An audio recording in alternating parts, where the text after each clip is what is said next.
Shalom umat yang sangat diberkati Tuhan. Mari kita bersatu dalam doa. Tuhan, kami bersyukur sampai hari ini Tuhan Kau menyertai kami, khususnya umat-Mu yang mengikuti doa puasa Daniel selama 21 hari. Tuhan, terima kasih. Biarlah Tuhan Engkau yang mengubahkan setiap pokok doa menjadi kesaksian yang luar biasa. Tuhan, berkati umat-Mu secara khusus yang berdoa untuk kesehatan ilahi, yang berdoa untuk keturunan ilahi, umat-Mu yang berdoa untuk karir, umat-Mu yang berdoa untuk pemulihan rumah tangga dan pernikahan, umat-Mu yang berdoa untuk pemulihan pekerjaan, bisnis, keuangan. Tuhan yang memberkati dengan dahsyat dan luar biasa untuk hormat kemuliaan bagi nama Tuhan. Roh Kudus, mari bekerjalah. Roh Kudus, biarlah firman ini disertai dengan banyak mujizat, tanda dan keajaiban Tuhan. Dalam nama Yesus kami berdoa, sama-sama kita berkata, amin. Amin. Shalom umat yang sangat diberkati Tuhan. Shalom. Tema khotbah pagi hari yang luar biasa ini, hidup dalam kelimpahan. Yohanes 10:10, iblis datang mencuri, untuk membunuh dan membinasakan. Yesus datang agar Anda dan saya hidup dan hidup di dalam segala kelimpahan. Kelimpahan adalah kehendak Tuhan untuk saya dan saudara. Secara khusus bulan November ini adalah bulan kelimpahan yang supernatural, kemakmuran yang supernatural. Dan hari ini kita belajar bagaimana Tuhan membawa umatnya dari hidup yang sangat berkekurangan kepada hidup yang sangat berkelimpahan. Dalam 2 Raja-Raja 4 ayat yang pertama, saudaraku, ada orang yang berkekurangan. Dan Tuhan memberikan pertolongan kepada seorang janda ini untuk dia tidak berkekurangan. 2 Raja-Raja pasal 4 ayat yang pertama. Haleluya, haleluya. 2 Raja-Raja 4, haleluya, ayat yang pertama. 2 Raja-Raja 4 ayat yang pertama, salah seorang dari istri-istri para nabi mengadukan halnya kepada Elisa sambil berseru, Amin. "Hambamu suamiku sudah mati, Hambamu suamiku sudah mati. dan engkau ini tahu bahwa hambamu itu takut akan Tuhan. Lanjutkan terus. Tetapi sekarang penagih hutang sudah datang untuk mengambil kedua orang anakku menjadi budaknya." Tetapi sekarang penagih hutang telah datang ke rumahku mengambil kedua orang anakku menjadi budaknya. Jawab Elisa kepadanya, Gereja Tuhan. Bagaimana janda ini, saudaraku, suaminya adalah seorang pelayan Tuhan. Tetapi kalau kita mencatat bahwa mereka bukan saja berkekurangan, tetapi mereka terlilit dengan hutang. Yang pertama. Yang kedua, gereja Tuhan, 1 Raja-Raja 17 ayat 16. Yang pertama tadi ada orang yang berkekurangan. Yang kedua ada orang, saudaraku, berkecukupan. 1 Raja-Raja 17 ayat 16. 1 Raja-Raja 17 ayat yang ke-16. Tepung dalam tempayan itu tidak habis, Tepung dalam tempayan tidak habis, dan minyak dalam buli-buli itu tidak berkurang. dan minyak dalam buli-buli tidak berkurang. Seperti firman Tuhan yang diucapkannya dengan perantaraan Elia. Saudaraku, bagaimana perempuan ini mereka bisa hidup? Tetapi mereka hanya punya roti, kata Alkitab, dan punya minyak dalam buli-buli. Ulang lagi 1 Raja-Raja 17 ayat 15. 1 Raja-Raja 17 ayat yang ke-16. Tepung dalam tempayan itu tidak habis, Mereka punya tepung dalam tempayan. Lanjutkan terus. dan minyak dalam buli-buli itu tidak berkurang. Mereka tetap punya minyak dalam buli-buli, tetapi hanya roti dan anggur. Hanya roti dalam tempayan dan minyak dalam buli-buli. Yang lain tidak ada. Tuhan mau gereja Tuhan, hidup Anda diberkati berlimpah-limpah. Amin. Katakan amin. Amin. Yang ketiga, ada orang yang diberkati, Alkitab berkata, seorang perempuan yang kaya. 2 Raja-Raja 4 ayat yang ke-8. 2 Raja-Raja 4, haleluya, ayat yang ke-8. 2 Raja-Raja 4 ayat yang ke-8. Amin. Pada suatu hari Elisa pergi ke Sunem. Pada suatu hari Elisa pergi ke Sunem. Di sana tinggal seorang perempuan kaya yang mengundang dia makan. Alkitab mengatakan di sana ada seorang perempuan yang kaya dan mengundang Elisa makan di sana. Dan seberapa kali dia dalam perjalanan, singgahlah dia ke sana untuk makan. Alkitab berkata bahwa ada perempuan yang kaya. Oleh karena itu, saudaraku, karena dia kaya, maka dia bisa membuatkan rumah, membuatkan kamar untuk hamba Tuhan. 2 Raja-Raja 4 ayat 10. 2 Raja-Raja 4 ayat yang ke-10. Amin. Baiklah kita membuat sebuah kamar atas yang kecil yang berdinding batu. Amin. Dan baiklah kita menaruh di sana baginya sebuah tempat tidur, Amin. sebuah meja, Amin. sebuah kursi dan sebuah kandil. Amin. Maka apabila dia datang kepada kita, ia boleh masuk ke sana. Gereja Tuhan, saudara tidak bisa memberikan apa yang tidak ada padamu. Yang setuju katakan amin. Amin. Saudaraku, janda di Sarpat tidak mungkin bisa melakukan itu kepada Elia. Janda di Sarpat hanya bisa memberikan sedikit roti kepada Elia. Tetapi perempuan Sunem ini, karena dia adalah perempuan yang kaya, maka dia bisa memberikan itu kepada Elisa. Dalam 1 Raja-Raja 4 ayat 22 sampai 23. 1 Raja-Raja 4 ayat 22 sampai dengan 23. 1 Raja-Raja 4 ayat yang ke-22, adapun persediaan makanan yang diperlukan Salomo untuk sehari ialah Adapun persediaan makanan yang dimiliki Salomo untuk 1 hari ialah 30 kor tepung yang terbaik dan 60 kor tepung biasa. Amin, lanjutkan terus. 10 ekor lembu gemukan 10 ekor lembu gemukan dan 20 lembu gembalaan dan 20 lembu gembalaan. dan 100 ekor domba. Ada 100 ekor domba. Belum terhitung rusa, kijang, rusa dandi, dan gangsa piaraan. Alkitab menjelaskan, saudaraku, bahwa Salomo bukan lagi kaya, tetapi Salomo sangat kaya dan sangat berkelimpah. Saudaraku, tema khotbah sepanjang bulan November adalah kelimpahan yang supernatural.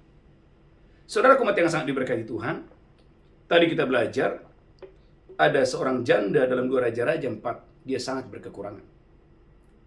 Kemudian kita belajar 1 Raja-Raja 17, ada seorang janda, dia tidak berkekurangan, dia punya kecukupan. Dalam 2 Raja-Raja 4 ayat yang ke-8, saudaraku, ada seorang perempuan, Alkitab berkata dia kaya. Tapi belum sangat kaya, dia kaya. Tetapi yang luar biasa adalah dalam 1 Raja-Raja 4 ayat 22-23, bagaimana Salomo diberkati dengan kelimpahan yang supernatural. Amin.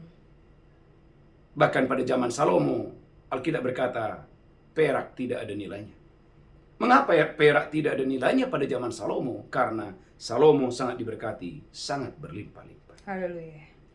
Nah, hari ini gereja Tuhan dengan cepat, ada 7 yang harus diperbesar dalam diri Anda. Katakan ada 7. Ada 7 yang harus diperbesar. Yang harus diperbesar dalam diri saya. Dalam diri saya. Yang pertama, Anda harus memperbesar visi saudara. Amin. Amsal 29 ayat 18. Kemakmuran akan datang kepadamu, kelimpahan yang supernatural akan datang kepadamu. Itu tergantung seberapa kuat visi saudara. Amsal 29 ayat 18. Amsal 29 ayat yang ke-18, bila tidak ada wahyu, bila tidak ada wahyu, menjadi liarlah rakyat. Menjadi liarlah rakyat. Berbahagialah orang yang berpegang pada hukum. Saudara bisa bayangkan, seorang pemimpin harus punya visi. Seorang raja, dia harus punya visi. Kalau raja tidak punya visi, maka rakyat yang dia pimpin itu akan menjadi liar. Seorang gembala sidang seperti saya harus punya visi. Karena kalau dia tidak punya visi, maka jemaatnya akan menjadi liar. Saudaraku, visi sangat penting. Semakin kuat visi Anda, maka semakin banyak berkat Tuhan yang datang kepada saudara. Amin. Maka dalam Kejadian 13, 14-15.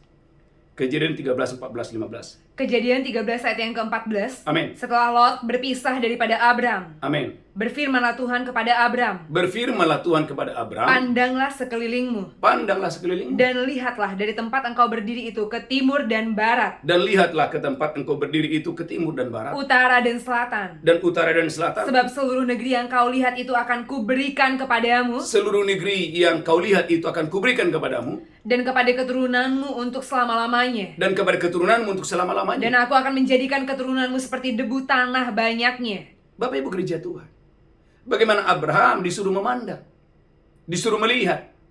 Ternyata apa yang dia pandang, apa yang dia lihat, itu akan menjadi miliknya. Saudaraku, hal yang sama juga Yakub lakukan. Bagaimana Yakub, saudaraku, mengambil dahan-dahan dan menaruh itu kepada saudaraku domba-domba yang sedang berkelamin. Yang menarik, yang luar biasa adalah ketika domba-domba itu melihat, maka apa yang dia lihat itu mempengaruhi saudaraku ketika domba itu saudaraku berkelamin. Saudaraku umat yang sangat diberkati Tuhan, inilah kekuatan sebuah visi. Amin. Saya ingat waktu saya berangkat saudaraku dan istri ke Bukit Doa David Yonggi Cho di Korea Selatan. Gereja Tuhan umat yang sangat diberkati Tuhan. Waktu saya melihat Bukit Doa, waktu saya melihat saudaraku orang-orang berdoa, itu mempengaruhi visi saya. Maka saudaraku sebagai hamba Tuhan, saya tidak ragu tentang doa. Maka Anda boleh melihat, di awal tahun kita mengadakan doa 10 jam. Tahun 2021, tahun 2022, tahun 2023. Setiap awal tahun kita mengadakan doa 10 jam. Setiap tahun kita mengadakan 3 kali doa puasa Daniel. Amin. Bahkan setiap malam kita ada mesbah. Tiap pagi kita ada doa fajar. Mengapa? Tidak tidak lepas daripada apa yang saya lihat. Karena saya mempelajari bagaimana hamba Tuhan, yaitu David Yonggi Cho di Korea Selatan, hanya dengan kekuatan doa, Tuhan bisa mempercayakan jemaat yang begitu banyak. Haleluya. Dan saya bersyukur hari ini Tuhan mempercayakan banyak jemaat. Haleluya, haleluya. Itu tidak terlepas dari sebuah visi. Jadi yang pertama gereja Tuhan, kemakmuranmu sedang dalam perjalanan. Dan kemakmuran itu akan menjadi milikmu. Haleluya. Tergantung seberapa besar visi saudara. Amin. Maka saudara gereja Tuhan, jangan berhenti untuk bergaul dengan orang-orang yang besar. Saudara umat yang sangat diberkati Tuhan. Saya selalu menonton Kenneth Copeland. Kenapa? Karena Kenneth Copeland adalah seorang hamba Tuhan yang sangat diberkati Tuhan dalam khotbah, dalam kemakmuran, dalam kelimpahan. Saya selalu mendengarkan khotbah daripada Henok Adeboye. Kenapa? Karena saudaraku, dengan melihat itu akan mempengaruhi hidup saya. Saya berdoa. Amin. Anda harus melihat hal-hal yang besar Amin. di bulan ini, di tahun ini. Dan hal-hal yang besar itu akan datang kepadamu. Jadi yang pertama, apa yang saudara harus perbesar? Anda harus perbesar visi saudara. Amin. Yang kedua, daerahmu. Anda harus memperluas daerah saudara. Maka Yabes berkata, perluaslah daerahku. Kalau Anda sadar bahwa daerah saudara sempit, Anda dan saya harus berteriak dan berkata, Tuhan, perluaslah daerahku.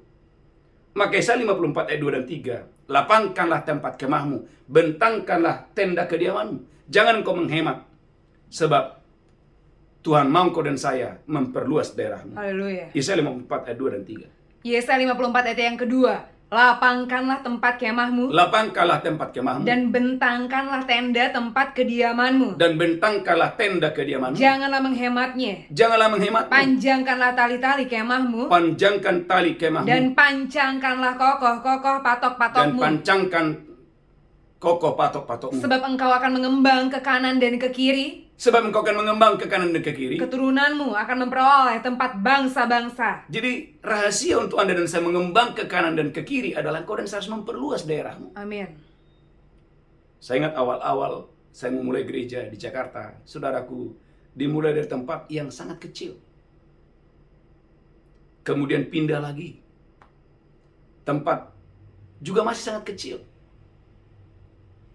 Dan di masa pandemi ini saja kita sudah pindah 2 kali. Dan saya melihat Bapak Ibu, semakin besar daerah yang kita persiapkan, ruangan yang kita persiapkan, semakin banyak bilangan orang percaya yang Tuhan tambah. Amin. Saudara umat yang sangat diberkati Tuhan, Anda sebagai pengusaha, Anda harus memperluas daerah saudara, Anda harus memperbesar toko saudara. Karena semakin Anda dan saya memperluas daerah Anda, itulah rahasia engkau dan saya, daerahmu akan diperluas oleh Tuhan. Haleluya. Yang kedua, yang ketiga adalah kapasitas. 2 Raja-Raja 4 ayat yang ke-6. Saudaraku, perbesar kapasitas saudara. Yang pertama, perbesar visimu. Yang kedua, perbesar daerahmu. Yang ketiga, perbesar kapasitas saudara. 2 Raja 4 ayat 6. 2 Raja-Raja 4 ayat yang ke-6. Amin. Ketika bejana-bejana itu sudah penuh, Ketika bejana-bejana itu sudah penuh, berkatalah perempuan itu kepada anaknya, berkatalah perempuan itu kepada anaknya, dekatkanlah kepadaku sebuah bejana lagi. dekatkanlah kepadaku sebuah bejana Tapi lagi. jawabnya kepada ibunya, Tetapi jawabnya kepada ibunya, tidak ada lagi bejana. tidak lagi bejana. Lalu berhentilah minyak itu mengalir. Mengapa minyak berhenti mengalir? Karena tidak ada lagi bejana. Tidak ada lagi kapasitas.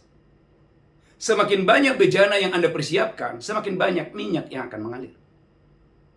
Ini bicara kapasitas. Dalam Ayub pasal yang pertama dijelaskan bahwa Ayub adalah orang paling kaya di sebelah timur. Tapi kalau Anda lihat, ketika dalam satu hari harta hilang, Ayub tidak mengutuki Tuhan. Saudaraku, menarik sekali untuk kita bertanya, mengapa Ayub masih bisa bersyukur? Itu tidak terlepas daripada kapasitas. Amin. Maka tidak heran dalam ayat 42, baca Bu Belinda ayat 12, kepada Ayub dilipat gandakan lagi 2 kali lipat dari ayat 42 ayat yang pertama. Ayub 42 ayat yang ke-12. Amin. Tuhan memberkati Ayub dalam hidupnya yang selanjutnya, Amin. lebih daripada dalam hidupnya yang dahulu. Amin. Dia mendapat 14.000 ekor kambing domba Saudaraku, begitu mudah Ayub mendapatkan 14.000 ekor domba. dan 6.000 unta. Bapak Ibu, dapat 1 ekor unta aja itu udah mujizat. Ada orang-orang tertentu untuk mendapatkan 1 ekor unta itu susahnya luar biasa. Tetapi jangan lupa, ada orang-orang yang punya kapasitas mudah untuk mendapatkan itu. Itu bicara apa? Kapasitas. Saudara umat yang sangat diberkati Tuhan. Saya ingat 10 tahun yang lalu, ketika saya berdoa untuk keuangan, 10 tahun yang lalu. Tuhan memberikan saya uang, saudaraku, 150 juta. Tiba-tiba ada seorang ibu mendatangi saya dan memberikan saya uang 150 juta. Saudaraku, yang orang lihat, wih, Petrus luar biasa ya, dapat berkat 150 juta. Tetapi mereka tidak melihat, saudaraku, bagaimana saya dipercaya oleh Tuhan, saudaraku, untuk suka menabur, senang menabur. Yang pertama saya lakukan adalah waktu saya mendapatkan berkat 150 juta, yang pertama saya lakukan adalah mudah bagi saya untuk memberikan persembahan persepuluhan 15 juta. Ada orang tertentu, Bapak Ibu, ketika dia mendapatkan ratusan juta, dia nggak mampu. Maka itu akan menjadi terakhir dia mendapatkannya. Saya ulangi, itu akan menjadi terakhir dia mendapatkannya. Tidak mungkin lagi Tuhan memberikan dia lebih. Kenapa? Karena dia tidak punya kapasitas. Seorang hamba Tuhan, beberapa bulan bersaksi, beberapa bulan yang lalu saya dengar kesaksiannya. Ketika dia berkunjung ke rumah seorang pengusaha dan pengusaha itu memberkati dia. Di tangan kanannya ada emas 6 kilo. Dan di tangan kiri ada emas 4 kilo. Berarti 10 kilogram emas. Gereja Tuhan. Waktu saya mendengarkan itu, wow.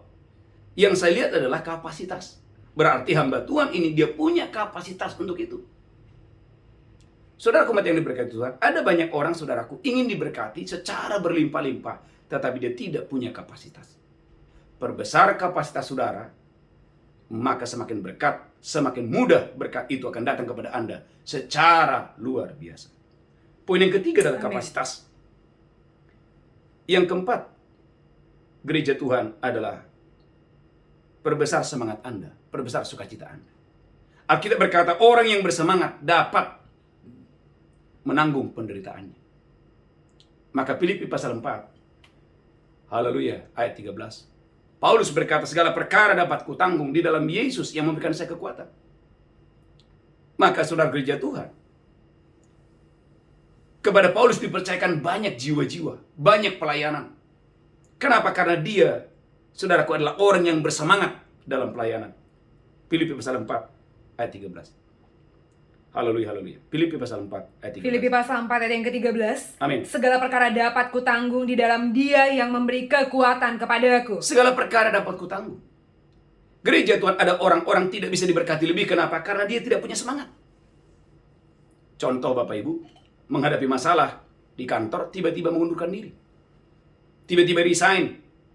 Kenapa? Karena dia tidak punya semangat, tidak punya sukacita. Maka Filipi pasal 4 ayat yang keempat, Paulus berkata, bersukacitalah senantiasa dalam Tuhan. Sekali lagi katakan bersukacitalah. Haleluya. Kalau Anda ingin menjadi orang-orang hebat, orang-orang luar biasa, perbesar semangat Anda, sukacita Anda. Amin. Amin. Ada orang, saudaraku, ketika berhadapan dengan Goliat, saudaraku, dia nggak punya semangat. Yang ada adalah ketakutan. Tidak punya keberanian lagi, tidak punya nyali lagi. Kalau engkau dan saya ingin diberkati Tuhan berlimpah-limpah, saudaraku, perbesar semangat Anda, perbesar sukacita Anda. Amin. Yang lain yang Anda harus perbesar adalah hikmat Anda. Amin. 1 Raja-Raja 4 ayat 29-30. Saudaraku, mengapa Salomo sangat diberkati luar biasa? Karena Salomo adalah orang yang mengejar hikmat. Ada orang, saudaraku, tidak mau mengejar hikmat. Salomo adalah contoh buat saya dan saudara bagaimana dia mengejar hikmat. 1 Raja-Raja 4 29-30. 1 Raja-Raja 4 ayat yang ke-29. Dan Allah memberikan kepada Salomo hikmat dan pengertian yang amat besar. Amin. Serta akal yang luas seperti dataran pasir di tepi laut. Wow, seperti pasir di tepi laut. Bagaimana kepada Salomo diberikan hikmat dan akal yang luar biasa. Ayat 30. 1 Raja-Raja 4 ayat yang ke-30. Sehingga hikmat Salomo melebihi hikmat segala Bani Timur. Melebihi hikmat Bani Timur. Dan melebihi segala hikmat orang Mesir. Dan melebihi hikmat orang Mesir. Maka perhatikan, bagaimana hikmat itu bisa menarik kekayaan dan kelimpahan. 1 Raja-Raja 4 ayat 34. 1 Raja-Raja 4 ayat 34. Maka datanglah orang dari segala bangsa. Mendengarkan hikmat Salomo. Dan ia menerima upeti dari semua raja-raja di bumi. Dan Salomo mendapatkan upeti persembahan dari raja-raja di bumi yang telah mendengar tentang hikmatnya itu. Gereja Tuhan, semakin Anda berhikmat, kelimpahan itu akan mendatangimu, kemakmuran itu akan mendatangimu. Haleluya. Banyak orang akan mendengar hikmat yang Tuhan taruh dalam hidup saudara. Amin. Saudara umat yang sangat diberkati Tuhan, saya tidak berhenti belajar. Karena semakin banyak saya belajar, semakin banyak Tuhan berikan saya hikmat dan pengetahuan. Itu akan memampukan saya bisa menjangkau bangsa-bangsa untuk hormat kemuliaan bagi nama Tuhan. Saya percaya, Anda tidak akan pernah menemukan di dalam Alkitab ada orang yang sangat berhikmat dan berkekurangan. Tidak akan pernah ada. Yang adalah orang-orang bodoh yang menolak hikmat, mereka sangat berkekurangan. Jadi poin yang kelima, apa yang saudara harus perbesar? Anda harus memperbesar hikmat saudara. Yang keenam, perbesar iman saudara. Yang keenam, perbesar iman saudara. Amin. Yesus berkata, kalau kamu punya iman, engkau bisa memindahkan gunung ini. Gunung bisa Anda pindahkan kalau Anda punya iman. Setan sakit penyakit bisa Anda usir kalau Anda punya iman. Amin. Maka murid-murid berkata, mengapa kami tidak bisa mengusir sakit penyakit itu? Mengapa kami tidak bisa mengusir setan itu? Yesus berkata, karena kamu kurang beriman, kurang percaya. Itulah alasan mengapa kita berpuasa selama 21 hari ini. Karena puasa adalah sarana engkau dan saya sedang memperbaharui iman saudara. Membangun iman saudara. Haleluya. Karena kepadamu diperlakukan sesuai dengan imanmu. Saya ulangi, kepadamu diperlakukan sesuai dengan iman saudara. 2 orang buta datang kepada Yesus dan Yesus bertanya, apakah engkau percaya bahwa aku sanggup menyembuhkan engkau? 2 orang buta berkata, kami percaya. Karena mereka percaya, maka saudaraku, kesembuhan itu mendatangi mereka. Tiba-tiba kedua mata mereka melihat. Kenapa? Karena saudaraku, iman yang diperbaharui. Amin. Yang ketujuh, yang terakhir, apa yang harus diperbesar dalam hidup saudara adalah pengucapan syukur saudara. Ternyata gereja Tuhan, orang-orang yang bersyukur itu adalah orang-orang yang diberkati Tuhan berlimpah-limpah. Haleluya. 1 Raja-Raja 3 yang keempat, bagaimana Salomo adalah orang yang tahu bersyukur. Ketika dia dipilih menjadi seorang raja, yang pertama Salomo lakukan, dia datang ke rumah Tuhan dengan membawa 1000 korban persembahan. 1 Raja-Raja 3 yang keempat. 1 Raja-Raja 3 ayat yang keempat. Pada suatu hari raja pergi ke Gibeon. Pada suatu hari raja pergi ke Gibeon Untuk mempersembahkan korban. untuk mempersembahkan korban. Sebab disitulah bukit pengorbanan yang paling besar. Sebab di Gibeonlah bukit pengorbanan yang sangat besar. 1000 korban bakaran dipersembahkan Salomo di atas mezbah itu. Gereja Tuhan, Salomo adalah orang yang, saudaraku, memperbesar pengucapan syukurnya. Ketika dia dipilih menjadi raja, maka yang pertama dia lakukan, dia berlari ke rumah Tuhan. Dan saudaraku, dengan sukacita dia membawa 1000 korban. Bapak Ibu, satu saja itu sudah cukup. Tapi Salomo tidak membawa 1, dia tidak membawa 10, dia nggak membawa 50. Dia membawa 1000 korban di hadapan Tuhan. Tapi yang menarik, yang luar biasa, Salomo itu dia memperbesar lagi pengucapan syukurnya dalam 1 Raja-Raja 8 ayat 63. Dalam 1 Raja-Raja 8 ayat 62-63. Bagaimana Salomo bukan lagi membawa 1000, tetapi dia membawa 22.000 persembahan di hadapan Tuhan. Wow, luar biasa. 1 Raja-Raja 8 ayat yang ke-62. Amin. Lalu raja bersama-sama segenap Israel Lalu raja mengajak orang-orang Israel mempersembahkan korban sembelihan di hadapan Tuhan. mempersembahkan korban sembelihan di hadapan Tuhan. Sebagai korban keselamatannya kepada Tuhan. Amin. Salomo mempersembahkan 22.000 ekor lembu sapi. Bapak Ibu, bagaimana pengucapan syukur yang terus ditambahkan? Anda dan saya harus memperbesar ucapan syukur saudara. Amin. Saudara gereja Tuhan, saya bersyukur punya istri yang selalu bersepakat untuk memberikan pengucapan syukur. Amin. Ada orang-orang Bapak Ibu, suaminya ingin bersyukur, istrinya nggak setuju. Atau istrinya ingin bersyukur, suaminya nggak setuju. Yang paling berbahaya adalah dua-duanya tidak mau bersyukur. Itu sangat berbahaya. Gereja Tuhan, kalau engkau dan saya ingin diberkati Tuhan berlimpah-limpah, perbesar pengucapan syukur saudara. Jangan Anda berkata, Pak, kan tidak harus dengan uang. Bapak Ibu, iman tanpa perbuatan adalah mati. Tuhan akan memberkatimu berlimpah-limpah dengan dahsyat dan luar biasa ketika saudara dan saya memperbesar pengucapan syukur saudara. Haleluya. Itulah mengapa Tuhan tertarik dengan Daud. Karena Daud berkata, siapakah aku kalau aku sekarang tinggal di rumah yang terbuat dari kayu aras yang luar biasa. Sementara tabut Allah ada tinggal di dalam kemah. Ada keinginan di hati Daud untuk membangun rumah bagi Tuhan sebagai ucapan syukur. Saudara umat yang diberkati Tuhan. 7 hal yang harus diperbesar dalam hidup Anda. Yang pertama, perbesar visi saudara. Yang kedua, perbesar daerahmu. Yang ketiga, perbesar kapasitasmu. Yang keempat, gereja Tuhan. Haleluya. Perbesar, haleluya, semangat Anda. Yang kelima, perbesar iman Anda. Yang keenam, haleluya, perbesar hikmat saudara. Yang terakhir, perbesar ucapan syukur saudara. Saya percaya kemakmuran itu adalah milikmu. Haleluya. Kelimpahan itu adalah milikmu. Amin. Asal engkau dan saya mendengar dan bersegera melakukan firman ini. Haleluya. Tundukkan kepala kita bersatu dalam doa. Tuhan, urapi hamba-Mu. urapi seluruh umat-Mu. Biarlah firman ini boleh menjadi berkat bagi kami, bagi umat-Mu secara khusus. Tuhan, terima kasih, terima kasih. Biarlah kelimpahan itu datang, kemakmuran itu datang, dan kami menjadi umat yang sangat diberkati Tuhan. Tidak akan ada yang berkekurangan, dan umat-Mu bukan hanya berkecukupan, tetapi diberkati berlimpah-limpah. Bagi-Mu pujian, hormat, kemuliaan. Dan sebentar kami akan masuk dalam perjamuan kudus. Berkati kami semua. Dalam nama Yesus kami berdoa. Sama-sama berkata, Amin. amin, amin. Mari Bapak Ibu siapkan roti dan anggur. Saya percaya Bapak Ibu diberkati Tuhan dengan dahsyat dan luar biasa. Angkat rotimu tinggi-tinggi. Demikianlah Yesus mengambil roti, memecahkannya dan berkata, "Inilah tubuhku diserahkan bagi kamu. Perbuatlah ini peringatan akan aku." Apakah Anda percaya roti ini adalah persekutuan dengan tubuh Kristus? Amin. Makan dengan iman, makan dengan ucapan syukur. Haleluya. Amin. Amin.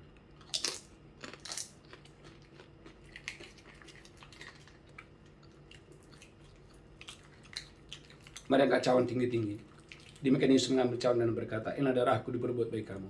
Perbuatlah ini peringatan akan aku." Apakah Anda percaya cawan ini adalah persekutuan dengan darah Yesus? Amin. Minum dengan iman, dengan ucapan syukur. Haleluya. Amin. Mari ucapkan syukur, katakan terima kasih Tuhan. Terima kasih Tuhan. Terima kasih Tuhan, terima Terima kasih. kasih Tuhan. Terima kasih.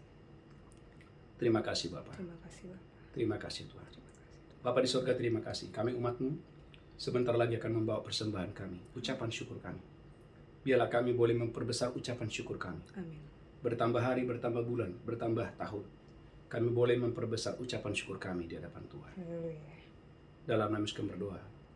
Sama-sama kita berkata, Amin. amin. Bagi Bapak Ibu yang ingin membawa persembahan persepuluhan, persembahan sulung, persembahan syukur Bapak Ibu, dan kalau saudara ingin menabur untuk Natal kita yang akan kita adakan tanggal 17 Desember, saya mengundang Bapak Ibu untuk bergabung Natal tanggal 17 Desember, dan saudara wajib mendaftar. Bapak Ibu silakan mendaftar, silakan bergabung Natal tanggal 17 jam 5 sore akan kita mulai tepat. Saya percaya Bapak Ibu diberkati Tuhan yang dahsyat dan luar biasa. Dan penutupan doa puasa Daniel akan kita adakan tanggal 21, ya, bertempat di Grand Bensen. Silakan Bapak Ibu bergabung, saya percaya Bapak Ibu diberkati Tuhan dengan dahsyat luar biasa. Angkat tanganmu, pulang terimalah berkat Tuhan. Tuhan menghadapkan wajahnya kepadamu. Tuhan berikan kasih karunia. Terimalah berkat kelimpahan. Terimalah berkat kemakmuran yang supernatural. Amin. Tidak akan ada satu jemaat yang berkekurangan. Amin. Engkau diberkati berlimpah-limpah. Amin. Di tangan kananmu ada umur panjang dan sehat. Amin. Di tangan kirimu ada kekayaan dan kehormatan. Pulang terimalah berkat Tuhan hari ini. Sampai Maranatha yang diberkati berkata, Amin. amin, amin, amin, amin.